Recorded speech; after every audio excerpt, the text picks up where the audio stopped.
मेरे प्यारे साथियों, कैसे हैं आप सब। आशा करता हूं कि आप बढ़िया होंगे। आज के इस वीडियो में हम आपको बताएंगे कि मध्य प्रदेश पुलिस कांस्टेबल का जब आप फॉर्म भरेंगे तो फॉर्म भरते समय क्या क्या आप गलती करते हैं और कहां पर आपको गलती नहीं करनी है।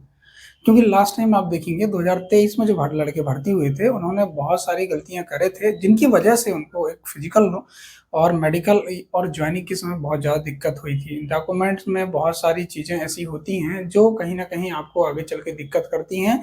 तो आखिर आपको अभी अगर डॉक्यूमेंट्स में आपको कहीं ना कहीं दिक्कत है तो आप और यहाँ पर आप सुधार कर लें, तभी आप फॉर्म फिल करें, तभी आप प्रोफाइल आईडी बनवाएं। ठीक है।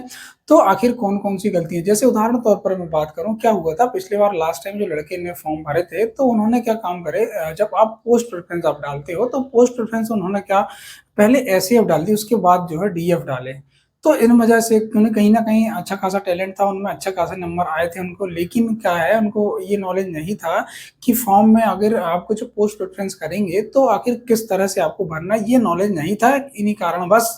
और कुछ दस्तावेज ऐसे थे जो अपूर्ण थे, मतलब ये है स्पेलिंग मिस्टेक थी उनकी, 10वीं की मार्कशीट हो या आधार कार्ड में हो, तो उन्होंने करेक्शन नहीं करवाया, तो फिर आगे चल के उनकी बहुत दिक्कत हुई थी। आधार कार्ड में उन्होंने बहुत ज्यादा करेक्शन करवा लिए थे, इस वजह से जो है उनकी कहीं ना कहीं ज्वाइनिंग रुक गई थी। और कुछ दस्तावेज, आखिर कौन कौन से दस्तावेज लगना है इसके बारे में मैं आपको बताऊंगा, और क्या सावधानी आपको फॉर्म भरते समय रखनी है इसके बारे में भी आप इस फुल डिटेल वीडियो आपका बना के मैं बता देता हूं कि आखिर कौन सा आपको जो है कहां पर आपको सावधानी रखनी है। सर्वप्रथम अगर बात आती है, सबसे पहले तो आपका जब फॉर्म भरेंगे तो सबसे पहले प्रोफाइल आईडी आपकी बनेगी, उसमें आपके डॉक्यूमेंट सबमिट होंगे। ठीक है। तो ध्यान रखें, जब आप फॉर्म भरें तो ध्यान रखें क्या होता है, जब कैफे वाला फॉर्म भरता है तो जब मेल आईडी भरता है तो वो खुद की आईडी भर देता है, क्योंकि बार बार क्या है उसको चेंज करने में दिक्कत होती, तो उसकी आईडी भर देता, क्योंकि उसको पता है कि ठीक है फॉर्म भरते समय उन लोग जो है अपनी आईडी डाल देते तो जो है उसका समय बच जाता है। ठीक है। तो आपको ये काम करना है कि जब आप फॉर्म भरते समय जब भरवाएं तो आप जो है ईमेल आईडी आप अपनी भरवाएं, और ईमेल आईडी ऐसी भरवाएं जो एक्टिव है। ठीक है। नहीं तो आप पता चला तो आप ईमेल आईडी डाल दिए लेकिन फिर वो ईमेल आईडी पता चला यूज नहीं हो रही, तो एक्टिव ईमेल आईडी डालें ताकि जब आपका फॉर्म रिजेक्ट हो तो आपके पास मैसेज आए। ठीक है। या अगर कहीं भी अगर कोई मैसेज आता है ईएसबी तरफ से तो या मेल आता है तो आपकी मेल पर ही आए, तो ये आपको ध्यान रखना है। ठीक है। स्वयं की ईमेल आईडी डालें ताकि आगे चल के आपको जो दिक्कत ना हो, यही ईमेल आईडी आगे तक आपके काम आएगी। मोबाइल नंबर, मोबाइल नंबर में आपको ध्यान देना, अपना ही मोबाइल नंबर डालें, है ना। मोबाइल नंबर अपना ही डालें, घर का नंबर ना डालें, आप अपना ही नंबर डालें, क्योंकि आगे चल ये मोबाइल नंबर ईमेल आईडी जो बता रहा हूँ आपको, ये ज्वाइनिंग तक आपका जो है, ये ज्वाइनिंग तक के लिए है। क्योंकि कई बार होता है जो ज्वाइनिंग लेटर हो या आपका जो फिजिकल का मैसेज हो या आपका जैसे रिटर्न का तो नहीं, फिजिकल का जब मैसेज डालना होता है तो व्हाट्सअप नहीं मेल, व्हाट्सअप नंबर नहीं होने की वजह से मेल कर देते हैं उन लोग, तो ध्यान रखें। तो आप मेल आईडी और मोबाइल नंबर तो विधिवत रूप से अपना ही डालें। ठीक है। ये नंबर आपको, आधार कार्ड की अगर बात करूं, आधार कार्ड में ध्यान रखें, अगर आपका आधार कार्ड का नंबर एक बात और ध्यान दें, आधार कार्ड और 10वीं की मार्कशीट, ये इसमें नाम और सरनेम आप जो है सेम करवा लें, मतलब एक सा करवा लें। देखो मार्कशीट में करेक्शन कराने के लिए आपको बहुत समय बहुत समय लगता है, और आपकी मार्कशीट जो है कहीं ना कहीं एमपी उसमें एमपी वो एमपी बोर्ड से अगर आप करें तो एमपी बोर्ड में जाएगी, या सीबीएसई बोर्ड करें तो सीबीएसई बोर्ड में आपकी मार्कशीट जाएगी। तो भोपाल आपकी मार्कशीट जाएगी, तो कहीं ना कहीं आपको इसमें फिर टाइम लग जाएगा। तो आप अपना यहाँ पर कहीं ना कहीं आप अगर लग रहा है तो आधार कार्ड में आप करेक्शन करवा लें, और इसमें बाद में एफिडेविट लगा देना कि मैंने जो है मेरी मार्कशीट के अकॉर्डिंग मैंने आधार कार्ड अपडेट करवाया है। ठीक, कोई दिक्कत नहीं। और आधार कार्ड में नाम और इसकी डेट ऑफ बर्थ भी आप पूरी लिखवा लें। ठीक है। बाकी तो आगे मैं और बताऊंगा आपको। आधार कार्ड आपका जो है ठीक है, तो आधार कार्ड में ये आपको विशेषकर रखना है। और ध्यान रखें, आधार कार्ड में ये बहुत सारे लड़कों को देखा हूं मैंने कि आधार कार्ड जब अपडेट कराते हैं तो आप फोटो, मतलब अपडेट कराने के लिए आप स्पेलिंग मिस्टेक या आपका जो भी सरनेम मिस्टेक है वो करवा लो, लेकिन कुछ लोग ऐसे होते हैं जो मतलब फोटो अपडेट कराने के लिए स्पेशली, मतलब फोटो अपडेट कराने के लिए आधार अपडेट कराते हैं, तो ये कोई जरूरी नहीं है आपकी फोटो अपडेट होना चाहिए। ठीक है। पासपोर्ट साइज फोटो की अगर मैं बात करूं तो पासपोर्ट साइज फोटो जो है आपका जो है ध्यान रखें वाइट बैकग्राउंड वाला ही आप कोशिश करें, वाइट बैकग्राउंड पूरा होना चाहिए, और पासपोर्ट साइज आप ज़्यादा निकालें, लगभग 12-15 फोटो आप निकला लें, क्योंकि आगे चल के भी ये फोटो आपकी काम पड़ेगी। ठीक है। पासपोर्ट साइज फोटो हो गई आपकी, है ना, और उसमें वाइट बैकग्राउंड वाली होनी चाहिए। साइन की अगर बात करें तो साइन कोशिश करें आप इंग्लिश में ही साइन करें। ठीक है। आप जब साइन करें तो आप इंग्लिश में ही साइन करें, ठीक है। तो और अब बात आती है कि आखिर जब आपका जब उसमें आप प्रोफाइल आईडी बनेगी, आपके डॉक्यूमेंट लगेंगे, जैसे आपका लगेगा जाति प्रमाण पत्र, 10th की मार्कशीट लगेगी सबसे पहले, तो आपकी 10th की मार्कशीट लगेगी, या आप कैटेगरीज वाइज में तो 8वीं की आपकी मार्कशीट लगेगी। तो ध्यान दें, आप कोशिश करें कि मार्कशीट का नाम और आधार कार्ड, जो आपकी आईडी लगा रहे हैं आप, जैसे आधार कार्ड आप लगा रहे हैं तो आधार कार्ड का नाम और आपकी जो सरनेम वहां पर, और आपकी जो है 10th मार्कशीट, दोनों सेम होना चाहिए। जैसे मेरा नाम है नीलेश कुमार बघेल, तो मेरे आधार कार्ड में भी नीलेश कुमार बघेल, ठीक है। और 10th की मार्कशीट में भी आपका जो है नाम सेम होना चाहिए, ठीक है, 8वीं और 10वीं। अब आता है जाति प्रमाण पत्र। जाति प्रमाण पत्र के लिए आपने देखे होंगे, जाति प्रमाण पत्र दो प्रकार का बनता है। एक होता है एक सेंट्रल का होता है, एक होता है स्टेट का होता है। सेंट्रल वाला जाति प्रमाण पत्र, स्टेट वाला। तो आप जो है स्टेट वाला जाति प्रमाण पत्र बनवा लें, क्योंकि कई बार क्या है दिक्कत जाती है, पता चला आपका जो है अभी तो आपका सेंट्रल वाला ले लिया, लेकिन जब आप फिजिकल देंगे तो फिजिकल के समय जब डीवी होगा आपका, तो पता चला उस समय आपका मांगेंगे कि यार स्टेट वाला लाओ, तो फिर आपको जो है दिक्कत ना हो, ठीक है, कि आपने भाई साहब ये सेंट्रल वाला लगाए हो, अब स्टेट वाला लगा रहे, तो ऐसा कुछ ऐसा नहीं है। आपको जो है स्टेट वाला ही लगाना था, मतलब ये नाटक आगे चल के ना हो, इसलिए आप स्टेट वाला बनवा लें। देखो, ये जाति प्रमाण पत्र बनाने में कोई बड़ा टाइम नहीं लगता, ऑनलाइन बनता है, तहसील एसडीएम कार्यालय में आप जाके बनवा लें, कोई दिक्कत नहीं। ईडब्ल्यूएस सर्टिफिकेट, देखो एक और बात है, जाति प्रमाण पत्र में ध्यान दें कि अगर आपके पास अभी जाति प्रमाण पत्र है तो आप, और एक बात और, कुछ लोग होते हैं जो जाति प्रमाण पत्र में नाम जो है अगर कहीं ना कहीं आधार कार्ड में मैच नहीं खा रहा, तो ये आधार कार्ड अपडेट कर लेते हैं। भाई साहब, ये जाति प्रमाण पत्र नया बन जाएगा ना, जिसको सुधरा लो, जाति प्रमाण पत्र सुधरा लो, क्यों इसके चक्कर में और आधार कार्ड आप बार बार अपडेट करा रहे हो। बार बार अपडेट ना कराएं आप, है ना, आधार कार्ड को, ये आप जो है, क्योंकि कहीं ना कहीं इस बार जो हुआ ज्वाइनिंग में बहुत दिक्कत गई थी, आपने 4 बार अपडेट कराया तो 4 बार आपको एफिडेविट देना पड़ेगी कि आप आखिर भाई साहब आपने किन कारण से आपने जो आधार कार्ड अपडेट करा, ये आपको, ठीक है। ईडब्ल्यू सर्टिफिकेट, ईडब्ल्यू सर्टिफिकेट आप जो है अगर आपके पास अभी का है, आप ये देखो ईयरली चलता है ये, तो ईडब्ल्यू सर्टिफिकेट आप बनवा लें, ठीक है। इसमें कोई जरूरी नहीं है कि अगर आपके पास पुराना रखा होगा अभी का, अभी जो वैलिड है, तो आप लगा दें, क्योंकि शायद वो मार्च एंडिंग और अप्रैल में अपडेट हो रहा है, तो अभी तो चले जाएगा, कोई दिक्कत नहीं। मूल निवासी प्रमाण पत्र की बात करें, आप जिन स्थान पे आप रहते हैं वहाँ का मूल निवासी प्रमाण पत्र होना जरूरी है। इसके लिए ये ना सोचें आप कि जो है हर साल नया बनवाना पड़ेगा। आपके पास मूल निवासी है तो आप उसी को, पुराना होगा तो आप उसी को लगा दें, ठीक है। रोजगार पंजीयन, देखो रोजगार पंजीयन तो आपको करवाना ही पड़ेगा। ये जो रोजगार पंजीयन का भी फैसला जो आया था आपने देखे होंगे, तो इसमें ये कहा गया था कि कोई जरूरी नहीं है कि आपका रोजगार पंजीयन जीवित ही होना चाहिए, रोजगार पंजीयन है आपके पास पर्याप्त है, ठीक है।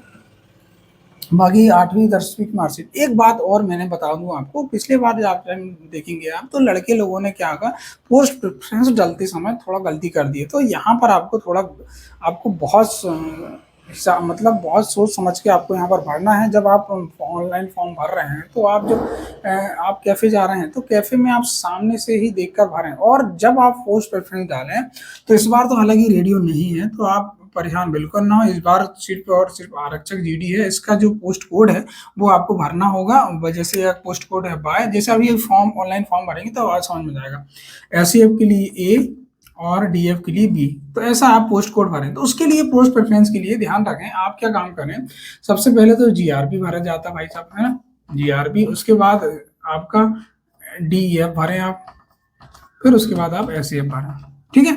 इसमें क्या होगा, जैसे अगर आपके अच्छे नंबर हैं तो आपको जो है जीआरपी मिल जाएगी, फिर इससे अगर कम नंबर है आपको तो आपको एस डी एफ मिल जाएगी। उसके बाद अगर आपके पास कम नंबर है तो आपको एस एफ मिल जाएगी। अब बात आती है कि अगर आपने भाई साहब पहले ही एस एफ डाल दिए, तो आप सोच रहे हैं कि अब मुझे डीएफ मिल जाएगी, तो डीएफ नहीं मिलेगी भाई साहब, आपसे ज्यादा नंबर वाले डीएफ मिलता है। मतलब पोस्ट प्रेफरेंस ऐसी चलती है, पहले जीआरपी, उसके बाद अगर कम नंबर है डीएफ, उसके बाद ऐसे ऐसा आता। अगर आपको ऐसे मिले तो आप डीएफ में नहीं जा सकते, ना ही आप जीआरपी में जा सकते। तो पोस्ट प्रेफरेंस आप जीआरपी फिर डीएफ फिर ऐसा डालें आप, तो ये गलती आपको नहीं करनी। दूसरा ये है कि जब पोस्ट प्रेफरेंस में आप जिला डालते हैं, जिला का प्राथमिकता आप डालते हैं कि पहले जिला क्या प्राथमिकता होना चाहिए, तो इसमें आपको ध्यान ये रखना है कि जो भी आपके इर्द गिर्द जिले होंगे, जैसे मैं बात करूं जबलपुर जिला है, जबलपुर जिले के इर्द गिर्द जिले आप देखेंगे सिवनी है, इसके आप देखेंगे नरसिंहपुर है, यहाँ देखेंगे कटनी है, फिर इधर से आप देख लेंगे मंडला है, इधर आप देख लेंगे, ये आपका नरसिंहपुर हो गया, ये मंडला हो गया। ये इधर आप यहाँ से अगर आप जाएंगे तो सागर ऐसा होते हुए आप यहाँ पर भी जा सकते हैं, ठीक है। तो ये आप इर्द गिर्द वाले जिले भरे। तो आपको कहाँ समझ में आ रहा है, आप जबलपुर के निवासी तो आपको समझ में आ रहा नहीं यार, सीडी में जो है कहीं ना कहीं अच्छी जॉब अच्छा है यहाँ पर। तो यहाँ पर थोड़ा जॉब करने लायक जगह तो आप सीडी डालें।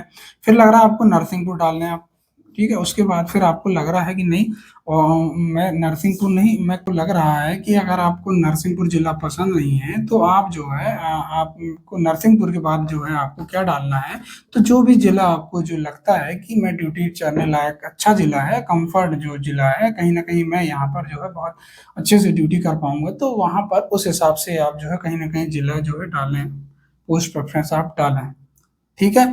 तो उसके लिए मैं बता दूं आपको कि जब आपने रूल बुक अभी रीड करे होंगे, पूरी रूल बुक आपने रीड करे होंगे, तो उसमें आप देखेंगे कि इसमें जो है जिले की प्राथमिकता आपको दी है।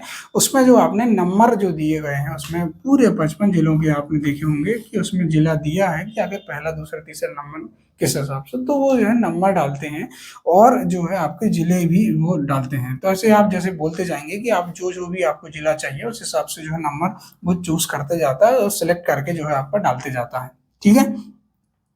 तो ये हो गया। तो पोस्ट प्रेफरेंस में आपको ये सावधानी रखनी है कि आपको पिछली बार जैसी गलती नहीं करनी है। देखो पिछली बार जैसी गलती बहुत सारे लोगों ने करे थे, एक ग्वालियर जोन के लड़के हैं और कुछ बुंदेलखंड में आप देखेंगे और कुछ यूपी वाले लड़के जो हैं, कहीं ना कहीं उनका ग्वालियर, जैसे यूपी वाले लड़के की बात करूं तो ये ग्वालियर जो है पास में पड़ता है उनका, और बुंदेलखंड जो है उनका कहीं ना कहीं पास पड़ता है। राजस्थान के लड़के की बात करें तो उनको ग्वालियर क्षेत्र भी पास पड़ता है, और आपका जो है कहीं ना कहीं मालवा रीजन और आप निमाड़ रीजन, ये जो है रीजन जो है उनको, सॉरी मालवा रीजन उनको बढ़िया पड़ता है। तो उन लोग जो है कहीं ना कहीं यहाँ पर ड्यूटी करना ठीक लगता है उनको। तो पिछले बार जो इन्होंने यही गलती करे, 2-3 जिला उन्होंने डाल दिए, उसके बाद फिर ऑनलाइन वाले को बोल दी भाई साहब तुम अपने हिसाब से डाल दो, तो उन्होंने ये गलती कर दी है। तो इन्हीं कारण बस जो है कहीं ना कहीं जो है उन्हें मंडला और बालाघाट जैसे शहरों में आज ड्यूटी करना पड़ रहा। एक छोटी सी गलती के कारण जो है ये 2 जिला उनको मिल गया। नंबर तो बढ़िया थे, बहुत सारे लड़के ऐसे हैं जो अभी 2023 में देखा था मैंने, बहुत सारे लड़के ऐसे हैं जो बोल रहे थे कि सर हमारे नंबर अच्छे हैं, उसके बावजूद भी हमें सर बालाघाट जिला, मंडला जिला आखिर क्यों मिला। तो मैंने उनको वही बताया कि भाई साहब आपने जो पोस्ट प्रेफरेंस आप जब कर रहे थे तो आपको जो है यहाँ पर ध्यान देना था। आखिर आपने जैसे उन्होंने जो है ग्वालियर क्षेत्र के हैं तो बिन मोरैना या शिवपुर इधर, शिवपुरी दतिया इधर डाल दिया, उसके बाद सीधे बालाघाट सेलेक्ट हो गया, तो बालाघाट मिल गया उनको। तो ये गलती उन्होंने ये करी थी। देखो बालाघाट में क्या होता है, बी बी जो है बी, जो आप देख रहे हैं बी, जो ABCD को जो आप अल्फाबेट नंबर आप देखेंगे तो इसमें आप देखिए A के बाद B आता है, तो बालाघाट पहले ही ऊपर ही दिखता है उनको। तो यहाँ पर जो है कैफे वाले ने बालाघाट सेलेक्ट कर दिया और आज बालाघाट में जॉब कर रहे हैं। अब 5 साल के बाद ही स्थानांतरण होगा, तो स्थानांतरण कितना आसान नहीं है, बहुत परेशान होना पड़ता है। तो ये आपको गलती नहीं करनी है, ठीक है। और रही बात ये है कि देखो आप पिछले बार देखो नंबर के अकॉर्डिंग ही मिलता है, लेकिन पोस्ट प्रेफरेंस पहले डिपेंड करते हैं कि आपने पोस्ट प्रेफरेंस कहाँ पर डाले, उसके हिसाब से अगर आपके नंबर है तो आपको मिल जाता है, ठीक है। अंतिम जिला तभी मिलता है जो बहुत कम नंबर आपके मिलते हैं, ठीक है। तो ये गलती आपको इस बार नहीं करनी है। आशा करता हूँ कि आप गलती बिल्कुल नहीं करेंगी। अगर आपको कहीं भी समस्या जा रही किसी भी प्रकार से, निश्चिंत ही आप मुझे कमेंट करिए। देखो वीडियो अगर अच्छा लगा होगा तो वीडियो आप अन्य दोस्तों तक जरूर शेयर करिएगा, क्योंकि देखो आप अभी तो शुरुआत है, मैं आपका जो है आपको मोटिवेट करता रहूंगा और जो भी जानकारी आप तक साझा करता रहूंगा अंतिम तक, मतलब जब तक आपकी ज्वाइनिंग ना हो जाए तब तक आपके साथ मैं बना रहूंगा। क्योंकि लास्ट टाइम जो भर्ती हुई लड़के लोगों के साथ मैंने अभी ज्वाइनिंग तक उनको साथ दिया।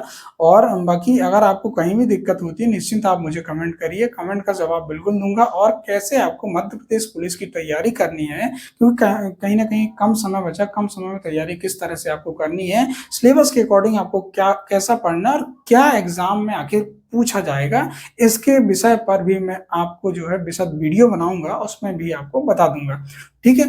तो ये था दोस्तों वीडियो। अगर देखो वीडियो अच्छा लगा तो दोस्तों तक आप जरूर शेयर करिएगा और चैनल को सब्सक्राइब जरूर करिएगा, ठीक है।